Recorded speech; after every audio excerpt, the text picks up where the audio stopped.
তো hello friends, আবারও প্রকাশিত হলো 15% ডিএ দেওয়ার প্রতিশ্রুতি মুখ্যমন্ত্রীর। তো সেখানে কি বলা হয়েছে স্টেপ বাই স্টেপ দেখব। তো ভিডিওটি শুরু করার আগে আপনি যদি আমাদের চ্যানেলের নতুন দর্শক হয়ে থাকেন এবং চ্যানেলকে সাবস্ক্রাইব না করে থাকেন তো অবশ্যই চ্যানেলকে সাবস্ক্রাইব করবেন এবং আমাদের পাশে থাকবেন। তো প্রথমে দেখেন 15% ডিএ দেওয়ার প্রতিশ্রুতি মুখ্যমন্ত্রীর।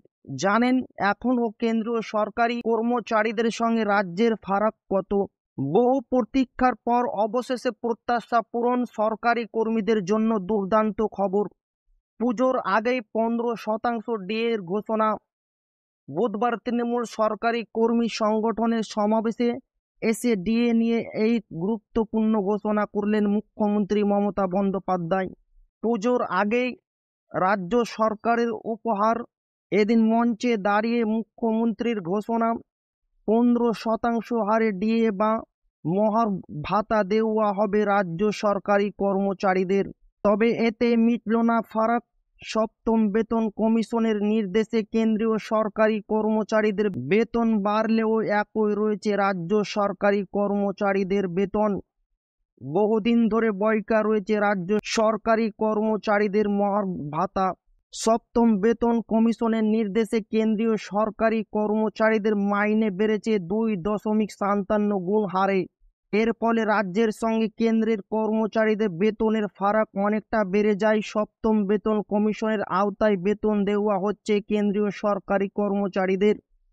রাজ্য এখনো আটকে পঞ্চমে। সপ্তম বেতন কমিশন কার্যকর হওয়ার পর রাজ্য ও কেন্দ্রের কর্মচারীদের ডিএ এর ফারাক বেড়ে দাঁড়ায় 58%। এদিনের মুখ্যমন্ত্রী মমতা বন্দ্যোপাধ্যায়ের 15% হারে ডিএ বা মহার ভাতা দেওয়ার ঘোষণার পর কেন্দ্র ও রাজ্য সরকারি কর্মচারীদের মধ্যে সেই বেতন ফারাক কমে 39% এসে দাঁড়িয়েছে।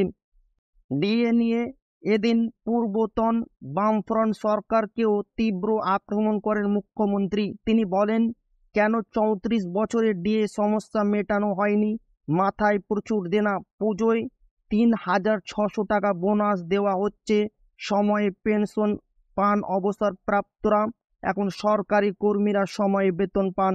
অন্যদিকে সরকারি কর্মচারীদের বেতন পরিকাঠামো পরিমার্জনের জন্য রাজ্য অভিরূপ সরকারের নেতৃত্বে ষষ্ঠ বেতন কমিশন গঠন করেছে। ওই কমিশনের মেয়াদ আরও বাড়ানোর আবেদন করা হয়েছে। কারণ হিসেবে বলা হয়েছে, কিন্তু কর্মী সংগঠনগুলির মতামতের জন্য শুনানির কাজ শেষ হয়নি। এর আগেও ওই কমিশনের মেয়াদ বাড়ানো হয়েছে। রাজ্যের ষষ্ঠ বেতন কমিশনের মেয়াদ কতদিন বাড়ানো হবে তা নিয়ে কোনো সিদ্ধান্ত নেয়নি নবান্ন। ফলে কর্মচারীদের মধ্যে বেতন পরিকাঠামোর পরিবর্তন নিয়ে ধোঁয়াশায় জিয়ে রইল।